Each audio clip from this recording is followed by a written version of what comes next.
Welcome back to the European World Championship Qualifier 2016 in Berlin, Germany. I'm Rob Hooley, and joining me is sorry, this is Matthew Bell. Who am I? Yeah, well, I'm used to I've saying not Luke been gone Middleton that this way. long. You've been gone long enough. Yeah. Hi guys, how you doing today? Matt Bell. Yeah, it's Matt Bell. We're here with another exciting feature match for round 2. I do apologise in advance. I am incredibly deathly ill. I attacked Asagi the Dark Clan and someone flipped up pre-errata crush card on me. Yeah. And I feel like death. Yeah, he's been crush card virus. He actually has a crush card box, which is where he's going to be throwing tissues. But today we have Jared Stone, who is the winner of the UK National Championships with Tzolkin Monarchs, and he's brought it back today. So he's looking for another win with Tzolkin Monarchs. Yeah, really interestingly, he's gone for Zaborg the Mega Monarch in this build, which he didn't have in his UK Nationals list build. So he's obviously done some refining to his current strategy. And when you think about what's actually been released and what's changed, it's only the new Felgrand deck that we just saw last round. There's not really been any major releases out there. So it'll be interesting to see if this Zaborg comes into play. It's against a Kozmo Demise deck, so it's probably less likely we're going to see the Zaborg making a massive impact. But Kozmo Demise, we've seen quite a bit of it. We haven't really seen it be massively successful yet. Not quite yet, but we are in round 2. Well, so yeah, no, I mean on the circuit when you look at like North America, you look at the national championships. I know the national championships in the Netherlands, I believe it was won by a Kozmo Demise deck. It'll be interesting to see how this plays out because Jared is one of the fastest Monarch players I've ever seen. Yeah, there were a lot of comments of how savage the UK national finals was. It's because like Jared's entire strategy was I haven't slept in 2 days. I just kept practicing. So when I was tired, even if I was tired, I'd know exactly what I was doing at any given time. Yeah. So he had his game plan already sorted out. He wasn't going to time. He was like, no, I'm just a better Monarch player than you. And that was his strategy, and it paid out for him. Yeah, definitely.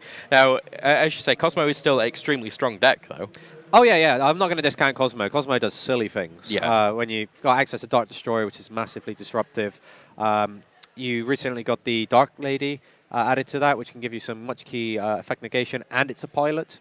Pilot being the smaller monsters that you can basically ladder up into larger. Pilots go up, ships go down. That's the way to remember it. We've got 3 Chaos Trap Holes in Alexander's deck. That could come into play against some of the Monarch stuff we're going to be seeing. Yeah, it should be good. Again, I think with this with Ricardo Demise Kozmo, I think there's a lot that can go wrong, but I'm prepared to be wrong. You're prepared to be wrong. If it works, I'm very happy. I mean, it is Monarchs, and Monarchs just have a kind of a tendency to kind of not be very consistent, but it's also very consistent. It's the most inconsistent, consistent deck that there is. That's just weird to think about, but yeah. Should we head to the table and see how it's done? I believe they're actually ready. Yep.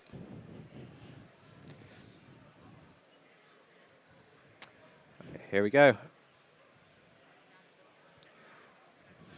They're going to roll for the first turn. Jared starting off with a strong 6. Slightly less impressive 3 from Alexander. Shaking hands and just getting ready. Very nice extra deck sleeves there. Oh, the OCG Erebus ones. Yeah.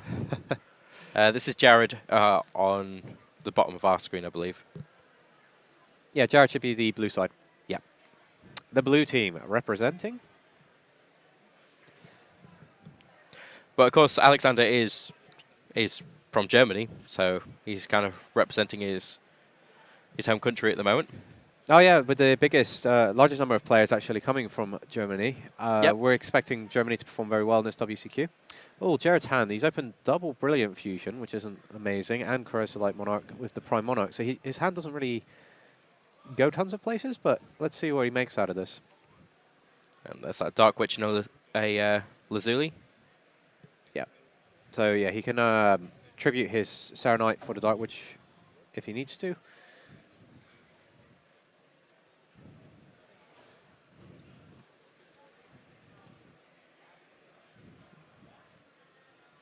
Yeah, here's going to see Kuraz, and Kuraz is going to clear up the Prime Monarch and Brilliant Fusion, draw 2. Yep. Kuraz is such a good Monarch. Yeah, I mean, I remember when it came out years ago, and everybody was like, "This card is bad. Yeah, It it's makes my bad. opponent draw cards." But then you kind of realize that, oh wait, no, I could destroy. Even if I just destroy it, I can draw a card. And when Monarchs kind of came out with the structure deck, you got so many more cards where you were like, I don't really mind if I destroy my guys because I could just bring things out really quickly. And that one card that he's just put down on the table, just completely and totally blowing up. Oh, yeah. Yeah. Ether, one of the strongest Monarchs we've released, and there's the turn 2 Ether that Jared's going to be holding up. And there's the Pantheism, which is ridiculously strong. Drawing cards, absolutely everything. If I bring that up, it's not on the table, so I can't quite. No, it's probably been cycled out at this point. But interestingly, Jared has put Frostblast with the Monarchs down, which is going to give him some spell and trap disruption without him needing to commit any more cards. Because he's going into this match blind, so he's given himself the most open-ended place. He's holding up an Ether. Frostblast in the graveyard. He's got Prime Monarch in the graveyard. He's good to go. Frostblast Monarchs is basically a Galaxy Cyclone full Monarchs. He's pulling up Quick Draw Synchron. Oh, here comes the Quick Draw Synchron. I think he's, well, he'd be going for a Tzolkin play at this point, wouldn't it? Ultimaya, yeah. That would be the big one. He could start Crystal Wing against Unknown deck. Very, very strong start.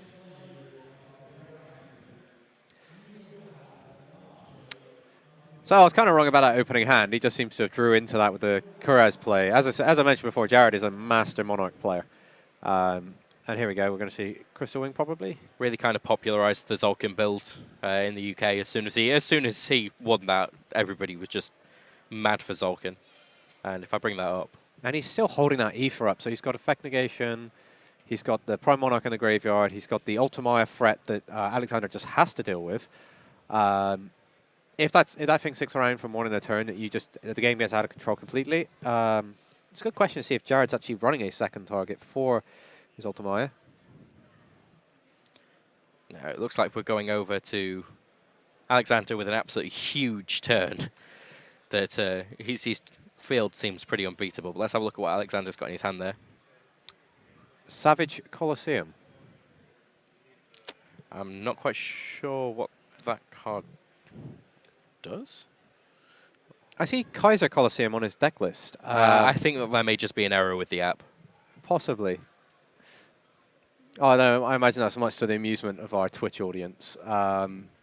Okay, so he has got the Emergency Teleport, Solemn Strike, Vanity's Emptiness. That Vanity's Emptiness being way too late here.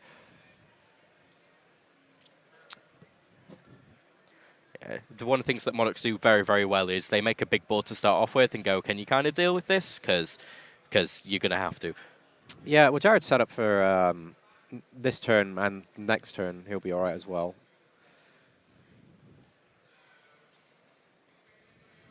So let's see how Alexander tries to play out of this. He's drew Kozmo Dark Destroyer. Okay, he can make some stuff here. He can go Emergency Teleport into any monster he wants and goes and use the Dark Destroyer. If Crystal Wing uses its negation effect to destroy the Dark Destroyer, he will still get the search effect from it, because Crystal Wing can only negate one of the two effects it'll be activating each turn. Oh no, Savage Colosseum, that really old card which forces monsters to attack, I believe, right? If a monster attacks at the end of the damage step, it control against 300 life points. All monsters must attack if able, and during the end phase, destroy all face attack position monsters the turn player controls that did not declare an attack.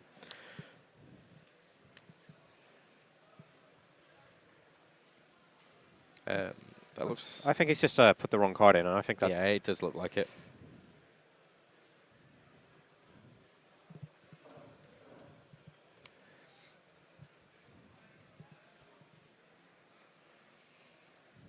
That actually looks like Kozmo Town that's on the field. Yeah, that certainly is.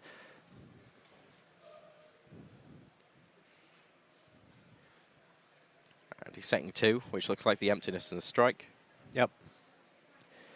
I'd say Kaiser won't actually affect him because he doesn't control, Alexander doesn't control any monsters, so it will have no impact, but he can use the Emergency Teleport to give him a monster. Yeah. And Jared is going to activate Stormforth. Simply just to banish it so he can get his second Ether. Probably going to pull up an Erebus at this point.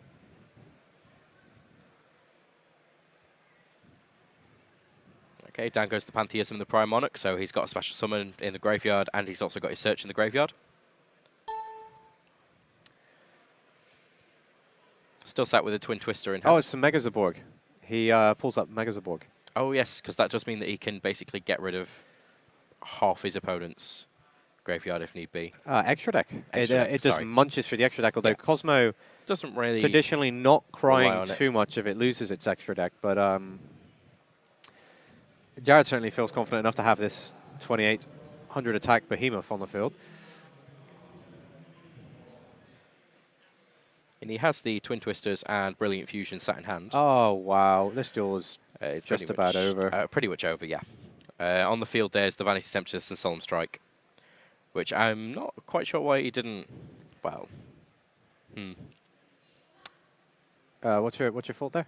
well, the Vanity Temptress was there with it. Surely you can respond to Aether's effect of special summoning a Monarch. Which No, he's just said it this turn because it's still Alexander's turn. Oh, is he doing it during his turn? Sorry. Yeah. I missed that the turn hadn't moved forward there. Okay, so Emergency Teleport coming down. Dark Destroyer still in hand. And here comes the Tin Can.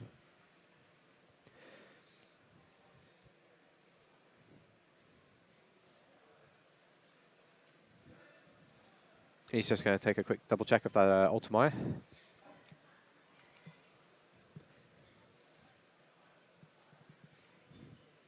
If you can read that incredibly tiny text there, lots of text on Ultimaya.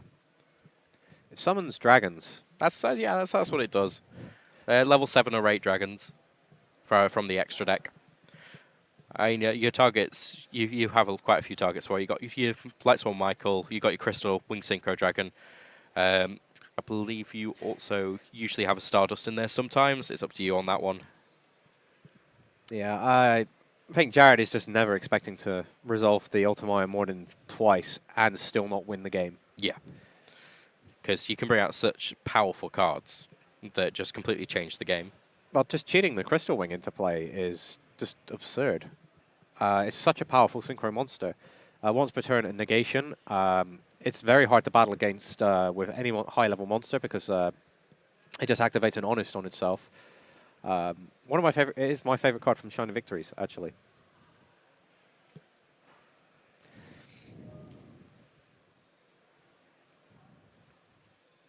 I think Jared's letting the Tin Can resolve. And when the Tin Can's going to get banished by the Emergency Teleport. And if he tries to... Oh, wait, hold on. If I missed a step? I'm not sure. It looks like he's taken 100 damage, then 500? No. Alexander is paying for the Tin Can. I think Jared was just getting ready to pick up his Zaborg. Yeah, so he's going to let Alexander get the Tin Can, and then he can negate the Tin Can if he tries to banish it for a monster effect. And he has Twin Twisters in his hand if his opponent does try to use Call of the Haunted. The Emergency Teleport should banish Tin Can. Oh, no, he's moved on to the next turn. And the Twin Twists has taken out the Kaiser Colosseum. And by the look of it, I believe that was the Vanities that he's just targeted there. I'm a bit confused. Did the monster Tin Can get... Oh, hold on a sec. He could have... Yeah, I see why he's taking the extra 100-point damage. It's from the Kozmo. The Crystal Wing, yeah, negates the Tin Can. He adds a Tin Can back. Summons Tin Can. Right, Yep. Sorry, I'm just a little step behind. Well, as you said at the start, you're ill. We'll forgive you, Matt. I've seen better days. That's for sure. And here comes Michael. Michael's effect to banish the face down. Mm-hmm. It's Solemn Strike, right? Yeah. He's going to activate the effect and Solemn Strike the Crystal Wing. So now we're going to see Dark Destroyer coming down. That's very, very strong. Interestingly, Jared could have just used the Frost Blast on that face down card. That's in his graveyard. Without having to risk losing out onto Solemn Strike. Now, the only card left in Alexander's hand there is Kozmo, Dark Destroyer. I don't believe you can target Ultimaya as long as Jared controls a dragon, so he's going to just take out the Ether. Mm-hmm. Now, there's been no normal summon this turn, so there are still tribute summons available. Yeah, he's just going to guarantee himself a Stormforth, and then he's going to Stormforth his opponent's Dark Destroyer. Yeah. Now, Zaborg, please remind me, because I know that some of the Monarchs have mandatory effects. Is Zaborg a mandatory effect? You pull the text up right there. It's been so long since I've actually seen Mega Zaborg. From my understanding, it's if you tribute light monsters, you destroy one monster on the field, then if it's a light monster, you banish cards from your opponent's extra deck equal to the level of that card that you destroyed. Your eyesight's probably better than me. I'm wearing these glasses and I still can't read that from here. Yeah, I believe it's actually mandatory. So he's going for the 2 tributes. Oh, he's going to destroy itself? No, I believe he's pointing at the Dark Destroyer. Yeah, well, he can't target the Dark Destroyer. Oh, no, he cannot. You're correct. Oh, he's going to now strip 8 cards from the extra deck. From? Each player's extra deck. Oh, no, from his own extra deck. Here.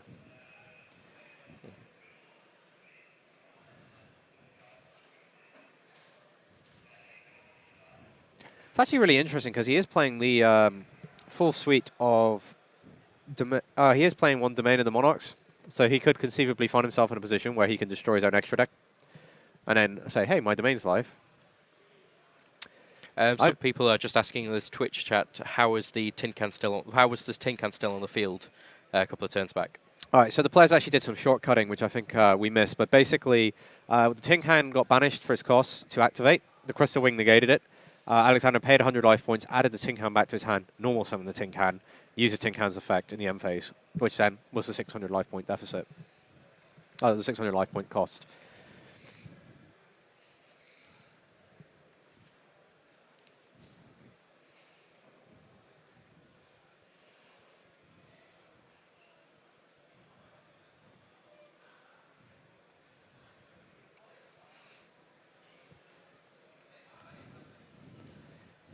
He's using the Psyframes to... he's very, very clever. He's using the Psyframe Omega to put the materials for his Brilliant Fusion back into his extra deck, so he can now actually resolve the second Brilliant Fusion. That's super sneaky, Yard. What other tricks are you hiding from us? So this actually solves part of the problem with playing the multiple Brilliant Fusions without actually having the materials in your deck, because you never want to draw the materials. And the more you put in your deck, the more bad draws you can add to the Monarch deck, which already has a number of bad draws. So this is actually really clever. I didn't see this one coming.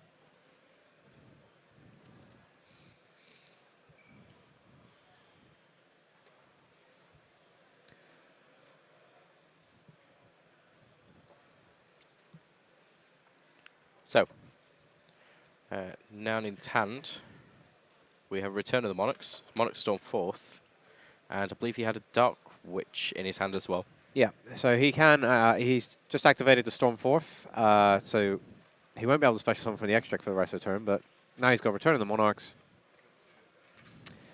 Tribute 2 for Erebus. So he could have used the Storm 4th there, right? I believe so. Storm 4th doesn't target. Question. The restriction on Storm 4th, can you activate that if you've already used someone from the extra deck that turn, or is it for the rest of the turn? I'm not too sure. I do believe that it's the same as Pot of Duality, essentially.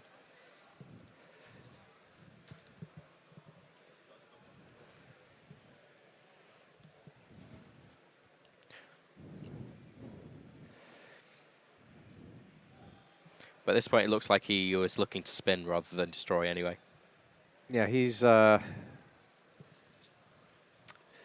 to shut down possible Call of the Haunted plays.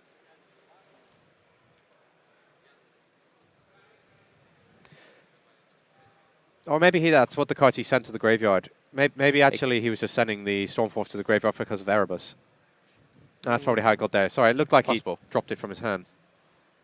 Oh yeah, that's right. He dropped it from his hand to the graveyard to bring Erebus back.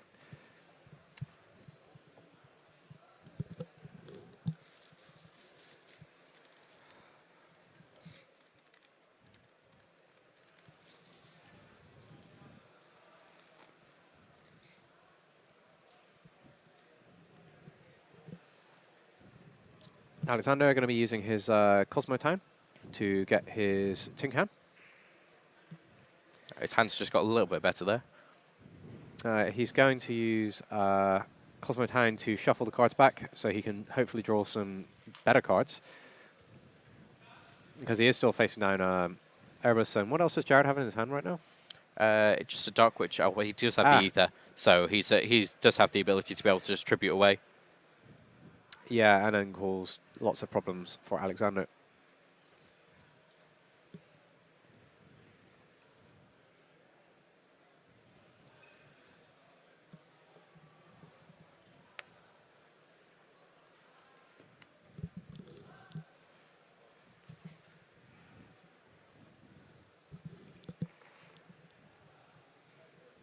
So yeah, just to confirm again, as the chat is going crazy, thinking that he shouldn't have been able to play that card, he did just drop it from his hand to be able to bring Erebus back to hand from the graveyard. That's where the Erebus came from. He didn't actually draw into it.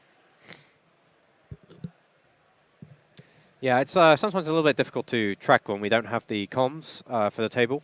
Obviously, when you're just playing against the guy in front of you, you just say, "Hey, where's that Erebus coming from?" And then he'll answer, or she'll answer. But we don't have that, so we're trying to interpret a little bit. Let's see how Alexander tries to get out of this one.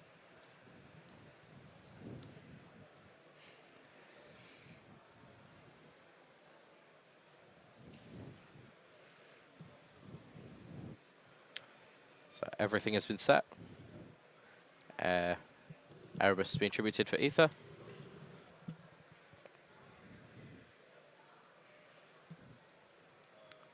Dark Witch in hand there for Jared. Let's see what he's dropping. Return, and he has a very tiny deck now. Escalation. Yep. Kuraz coming out. Clear out his his Return of the Monarchs and his Brilliant Fusion to draw 2 cards. Mm-hmm. Also getting Return of the Monarch restriction off of him again. Okay, so that was a Domain, and I wasn't sure what the other card was there. I only saw the Domain there, but we'll see it in a second. second. Quick Draw Synchron seems to be the other card.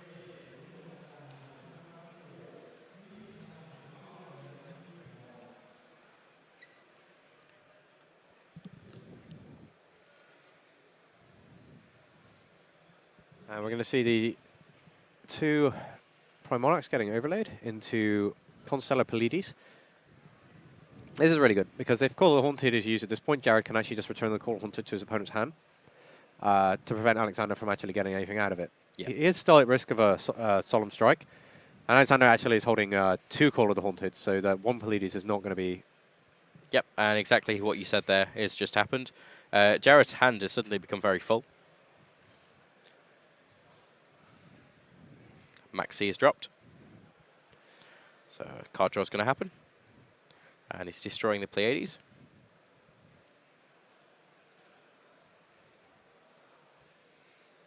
Now, there is a Twin Twisters in the hand there. So the Call of the Haunted is pretty much going to be gotten rid of anyway. Jared's got an eye. Jared's got an eye to that. Granted, in doing so, he'll trigger the Dark Destroyer, so I'm not sure if that's the most profitable way out of it, especially since he can ditch any of those cards in his hand to get back the Erebus if he needs to, and then Erebus straight away that Dark Destroyer. But Alexander's got a huge kind of field. I'm pretty sure that there should be a Kozmo Town on our list there, but it is missing. Alexander is also holding the emergency teleport. Yeah, so he's not beaten at this point. No, he does still have his outs. Yeah, it's going to be quite hard for him because he's not going to be able to stick the Farm Girl. He is playing 2 of those Farm Girls in his deck because the Prime Monarch is going to be able to just Oh, he's going to be using Twin Twister. I don't know if this is still in the chain. No, it wouldn't be. Otherwise, he wouldn't have gotten rid of his other card.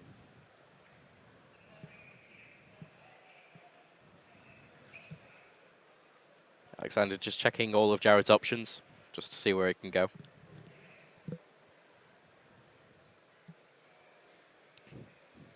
And out comes the Utility. Well, let's see what he goes for. Yeah, Tin Can. Now, just to note, Alexander does have a third Call of the Haunted sat in his hand. I remember when that was a limited card. Yeah, I remember that. That was a long ago. time ago.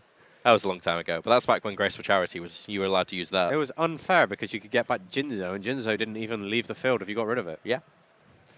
Now look at us, throwing around 3,000 attack giant spaceships that just don't get targeted and replace themselves and destroy cards. I remember when Twin-Headed Fire Dragon was the best card in my deck. Wow. Yeah, that was a long time ago. That was... I don't think that's ever been a thing. No. Wasn't my locals. Okay, so that was his Nasty going to hand. Jared has an Ether in hand. Oh, that's on the table, sorry. He has an Erebus in hand and a Curaz, so he's able to use that Tenacity. Yeah, that Pantheism always offering a false choice to your opponent, because as long as you pad out the rest of your choices with any other remaining number of Tenacity, you can always get what you need. Yeah. And Kozmo does not like getting Stormforth, because it denies them the ability to use a replacement on their ships. Mm-hmm. And at the same time, the Monarchs actually do something when they're summoned. Yeah. We're going to see Erebus coming back up. Does seem that way. Although he can get any, oh, remember, no, so he's gone for the Zaborg. Mega Zaborg.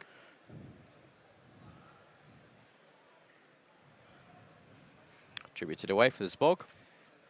Zaborg's effect. Now, the Mega Monarchs, you can only contribute one monster as long as it's a tribute summon monster that you're tributing.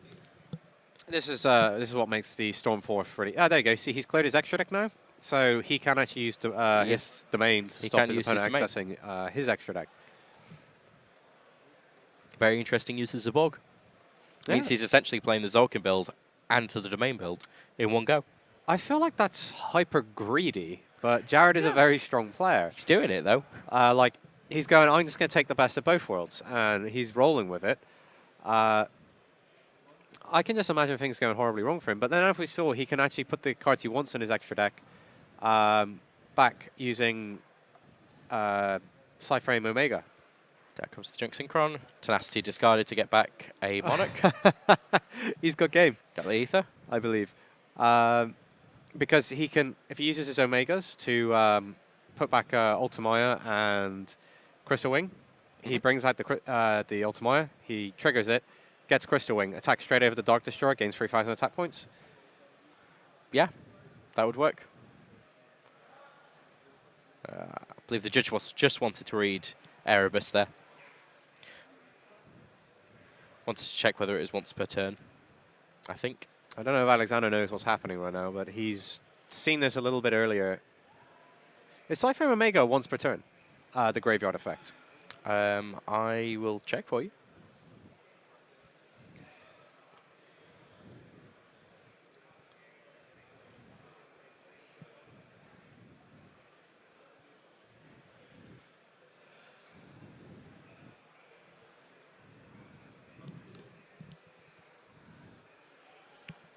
Psyframe Lord Omega. Okay, he just put Kuraz back to his deck. That just means he has enough target with the Ether that now is in his hand, I believe. I'm pretty sure he had an Ether in his hand a second ago.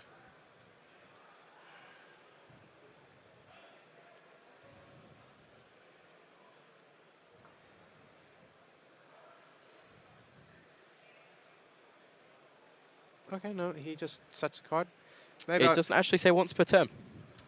He is definitely playing 2 on his list.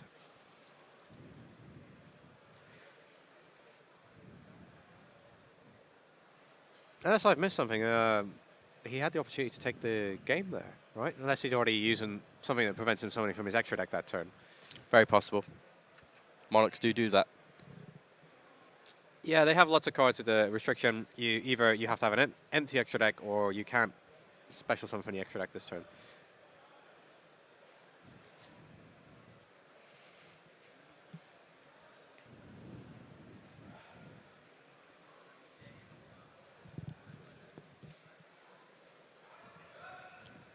Okay, so we're gonna see Tin Can.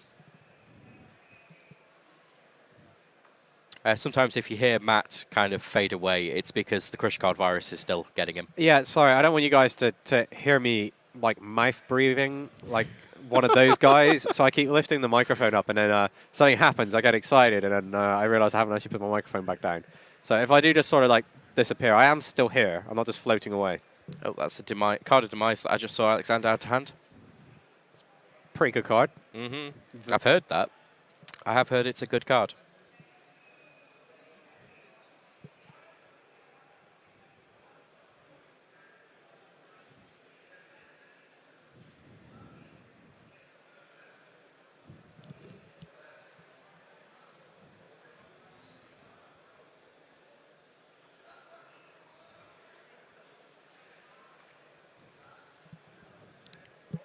What's kind of funny is there's a slight delay on your stream to what we're seeing. Just as I said, oh, he's drawn a card of Demise, I turned to the right and saw, now watch Alexander rip cards of Demise from the top. That was a good prediction. Who's that guy? You just won 2 points. Yeah. I don't know what these points are for or where you can redeem them or anything, but you've got 2 points. Okay, Stormforth? Okay, Stormforth is going for Ether. Yeah, he's going to be able to tribute his opponent's monster and his monster.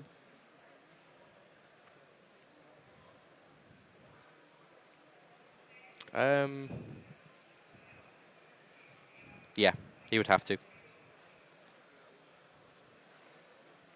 There's that call. Well, the call wants to face it with the Kozmo Dark Destroyer on it right there. In hand, we still have a Curaz and an Aether. He's tributing Prime Monarch. And Aether is going to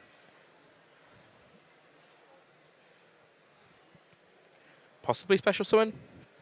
His deck is looking awfully thin. Looking at how big that banish pile is, I'm not sure if he can actually. Oh yeah, he's going for it. I'm pretty sure he just Wait, needs, no, does he not just need to attack at this point? I think he's doing this in Alexander's turn. Ah. Sorry, the turns take so long; they kind of blend together. Yeah, so Jared was doing that in Alexander's turn. Card of Demise. Draw 3, pass go, collect my 3 cards.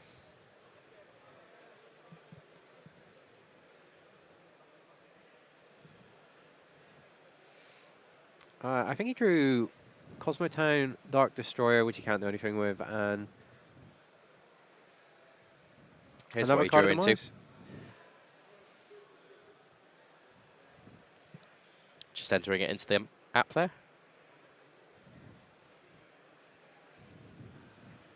Oh, he's going to shuffle away the Dark Destroyer with his Kozmo Town.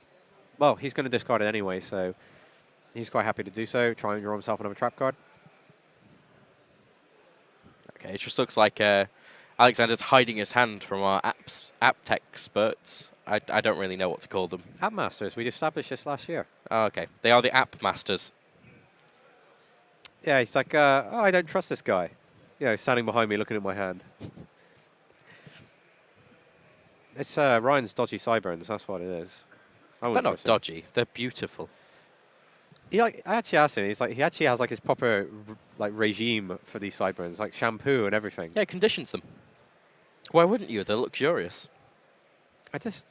Well, I can't grow them. I like grow like 1 or 2 whiskers. So I get this bit at the front that looks good, and then I can't grow the rest. It's just I feel like I'm a failure as a man, to be honest, because of this. So Ryan makes you feel a bit inadequate. Just No, it's the fact that he can grow facial hair, not yeah. that Ryan makes me feel that way, in particular. No, just his sideburns. Okay, we've established that. Sorry, it's just something that happens to you when you grow up, apparently.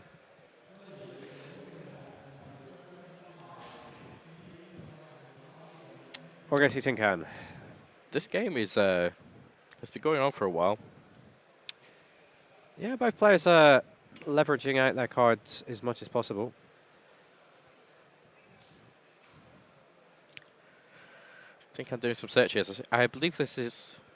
Is this all still in the same turn that he's demised? Yeah, Which means that he can't special summon during the end phase either. that is correct. So they're all going to go to the graveyard, essentially. Well, he's played his second Kozmo. Oh, yeah. He does have a Call of the Haunted set. Well, you resolve. The way you do it is you resolve your card of Demise effect to discard your hand first, and then you use your tin can. Yeah. So you get to keep the tin can card.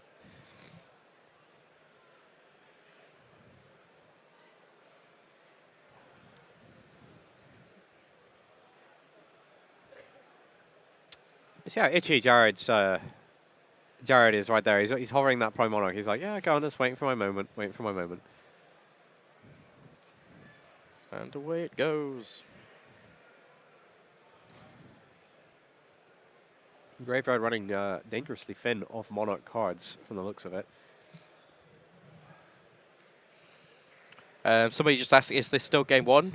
Yes, this is still game one. Still going strong. Monarchs just do so much that the games just take so long. But the thing is that it's not a case of even slow playing. It's literally, there's just so many things you can do. You're still progressing the game. Well, Jared is, as I said before, he's very on top of what he's doing at any given point of the game.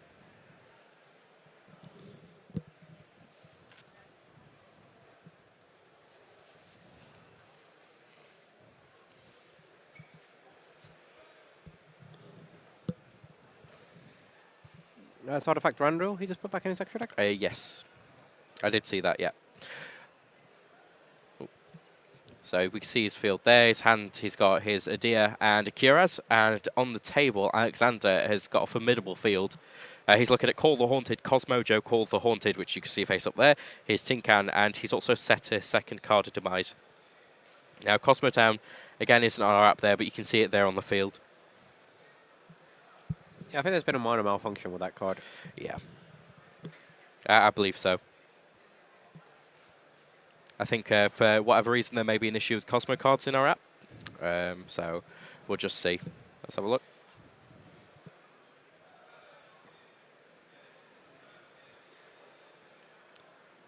No, so Cosmo cards seem to be absolutely fine. I'm not quite sure. Maybe it's just Cosmo Town. Oh, okay, so Durandal's come down. Durandal's actually one of my favourite cards. Well, then tell us what it does. Okay, Durandal essentially means whenever somebody plays an effect, you can change the effect to destroy a card. Or destroy, I believe, a spell or trap card. The idea was that artifacts, you wanted your opponent to destroy your cards during their turn.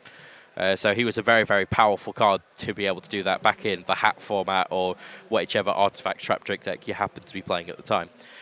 So he knows that there's going to be something back there that he doesn't want his opponent to use.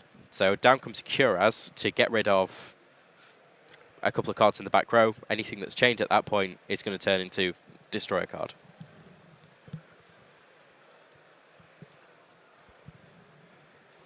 But for Durandal's effect, he has to control spells or trap cards, right? I'm not too sure. I will check for you.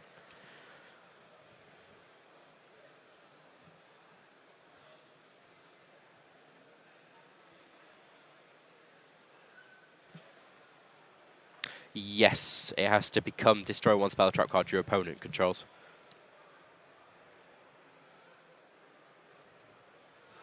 No, he's going to shuffle the. He's going to shuffle the hands away.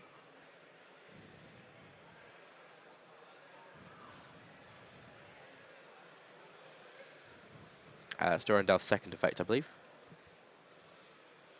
It takes away the. Interestingly, it takes away the. It puts more random chance on the Cosmos players than whether or not they have a ship in their hand.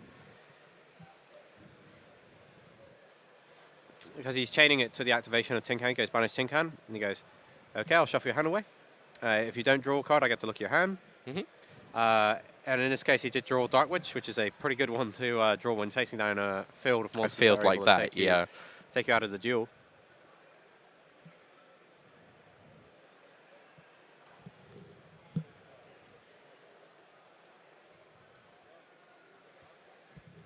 Granted, with Alexander's life total being so low, his life points, sorry. That Wicked Witch will only be able to survive. Will only buy him 1 turn.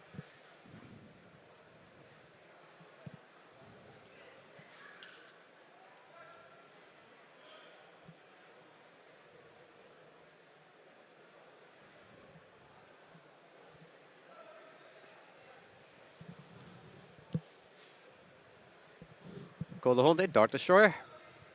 This is the 5th Dark Destroyer we've seen this duel. I think so. I'm pretty sure. Yeah, this is what we were saying in one of our deck profiles, that your deck just has to be prepared to deal with so many Dark Destroyers. Because it's just very sticky. Just it gives you cards back, and whenever you get it back, you start the cycle all over again. Okay, so that Call the Hunt, second Call the Hunt came face up. There's still a Cosmojo set there.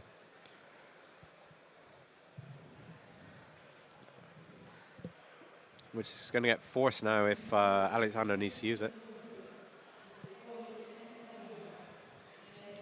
I think for the main event, we just had time called on the round.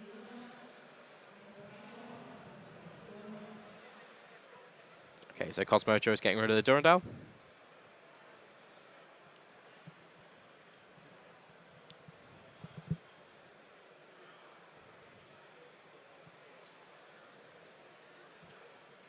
Dark Destroyer. See what it gets there.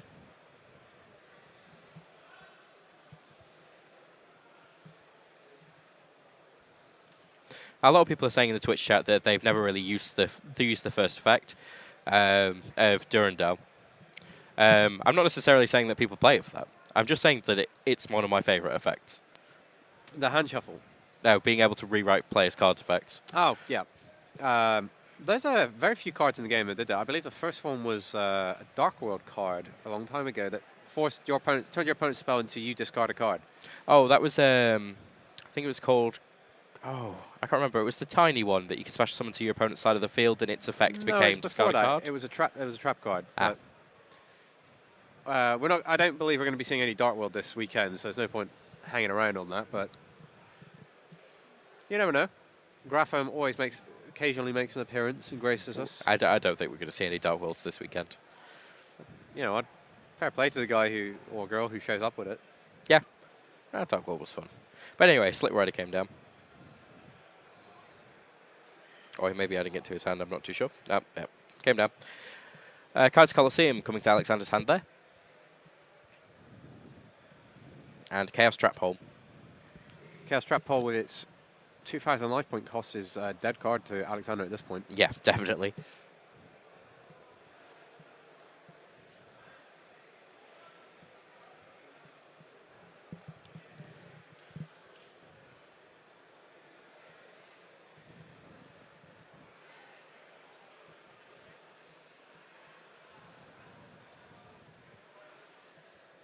Alexander's taking a lot of damage there. He's only on 1,100, and Jared's still standing strong at 7,000.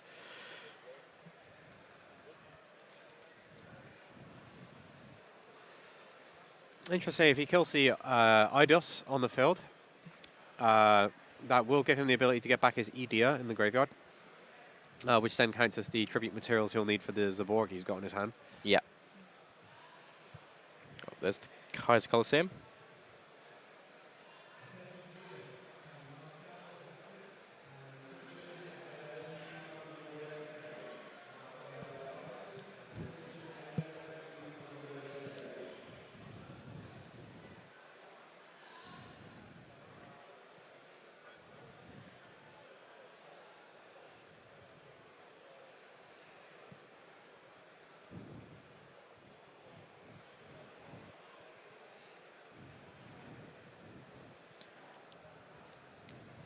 And time has been called. Time's been called on the table. Interesting way to doing it there, but it's effective. Well, neither player's playing Pendulum, so yeah, sure, why not? so they'll be fine. Let's just cover up the game zones, why not? So, he is actually taking a very long time to take his turns there. He has kind of very little options in field and in hand. I'm not quite sure what he's got in his graveyard there, but he... the only thing he could really do at this point, what would you say he could do at this point in general? I mean, he's only got a Chaos Trap Hole and a Dark Destroyer in his hand. On the field, Kaiser Coliseum, the Slip Rider, which isn't on our app, unfortunately. But I mean, what can he do? Okay, so he can banish with a Dark Destroyer. Mm-hmm. He can Dark Destroyer, take out one card. He could. Yeah, he's going to make the attack. Banish with Dark Destroyer. He could take out his opponent's card and then attack for 2, but I don't think that's the way to do it. I think he might be. See, he's in a really awkward position because if he could use the Slip Rider to destroy the Korez, he'd then be able to get the. No, sorry, I'm thinking of something completely wrong. Okay, so he makes his first attack. Does he banish for the Dark Destroyer and then put in 5,300?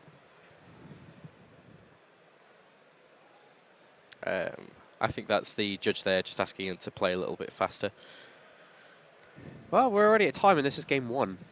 We did actually have a very cool kind of seminar last night with the judges, where we actually specifically spoke about slow play and the idea behind it, when to recognise it, and when to kind of how it actually affects the tournament. And it's so detrimental to a tournament if judges aren't picking up on it. So I'm quite glad that he asked him to make a move there. And yep, exactly what you said. Nice. Yeah, he could destroy his Slip Rider, get Farm Girl, attack over, Farm Girl attacks, connects, get Dark Destroyer. That'd be another 3,000. He might be. I don't know what the contents of his deck is left, but he might be able to finish the game. Oh, it's just there's the Prime Monarch to worry about as well, which is going into the calculation. Yeah.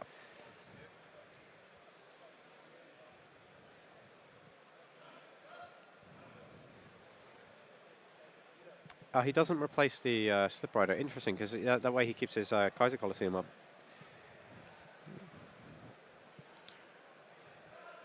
Very interesting to say he's in time as well to have let that happen. And it's how many turns is it at this point of competitive play? So you complete the current turn, then play continues for. I always get confused with this actually because I've It's not either played 3 or Monarchs. 5. It's Swiss. I believe it's 5. Okay.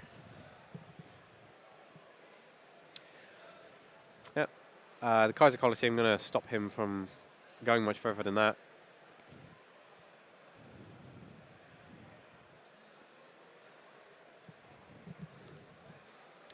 It might actually be poignant here how many cards Jared still has in his deck. A deck out could certainly be possible. Yeah. Alexander's going to be looking to see whether or not he can win the game. I mean, he has nothing in hand at the moment. Well, always remember as he's far got as we the see. Kozmo Town Oh, he has just drawn, of course. The Chaos Trap Hole has been set as well. Yeah, it's just a bluff. There's no way he's going to be using that. Well, we can't. Yeah. It's just a case of we need to know what that card is that he's just drawn. If our Jared could just go Upstart Goblin, and then he'd have it online. But Jared does not play Upstart Goblin, so that's not going to happen.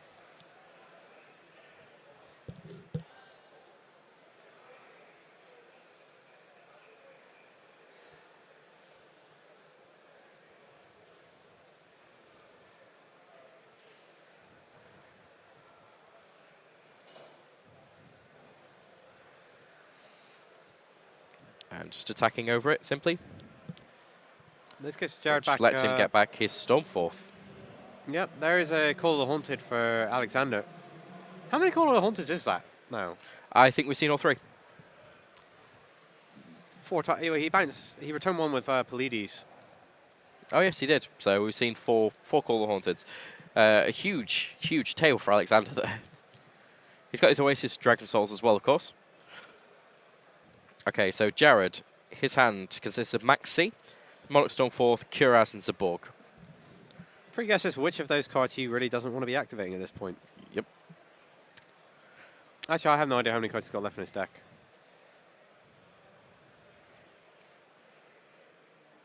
Okay, he's just confirming there that he can't tribute both his opponent and his monster because there's still one monster on his opponent's side of the he field. can't attempt to put a new monster into play, even if that would actually end up being legal. And Jared's grave is huge.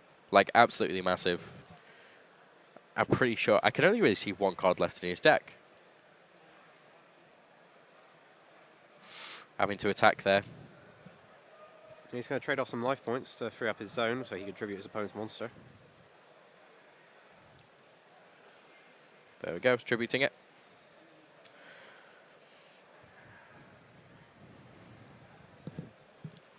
And the Waste of the Dragon Souls is still there.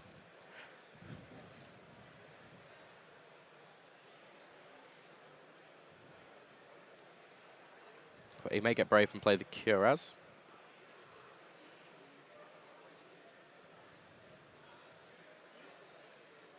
Just having a quick short discussion. Oh, I believe there's actually a judge appeal going on at the moment. sure. So we're just going to be a few moments while they resolve this. How are you guys finding the match anyway? Anything in the Twitch? In the Twitch, everybody has kind of just been going along. I'm not quite sure who... Well, who do you think is going to win at this point, guys? As the head judge is coming over.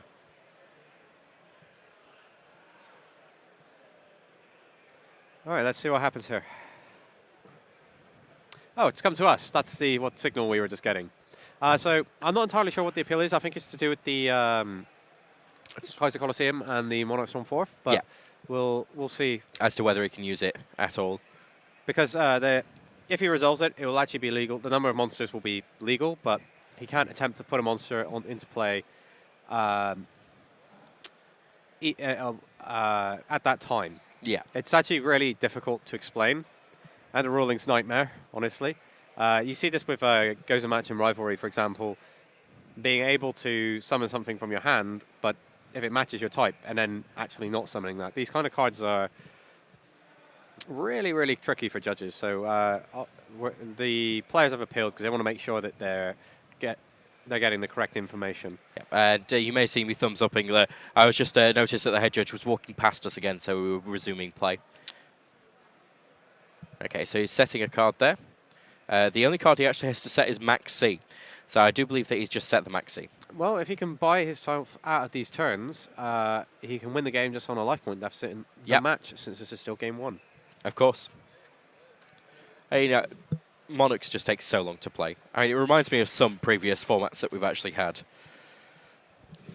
Yeah, WCQ formats being notoriously long games when we look back to the Dragon Ruler format. A fan-beloved format. Our judges, perhaps not so much when we left here at 2 a.m. On Frankfurt. Yeah. WCQ. And Spellbooks as well, because more searching. I remember I was doing written coverage during that format. How do you find it? Yeah, there was a lot of the same cards over and over again, but you get used to it. Yeah, it's like, he's going to go get Jalgan. Okay, so it looks like the OS Strength Souls was flipped, bringing out the Dark Destroyer to pop that face-down card, which we all know is the Max C.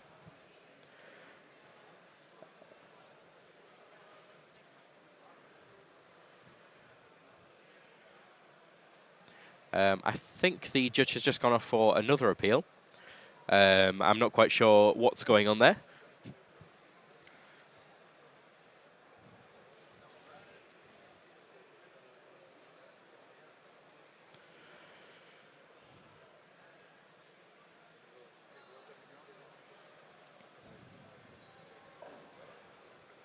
Now, Alexander does have a card in hand, but again, it's not been entered into our app. He just reshuffled back the tin can. Mm-hmm. He paid another 100 life points to do so. It's a very small deck. He's looking for a monster. He's going to add back the Wicked Witch.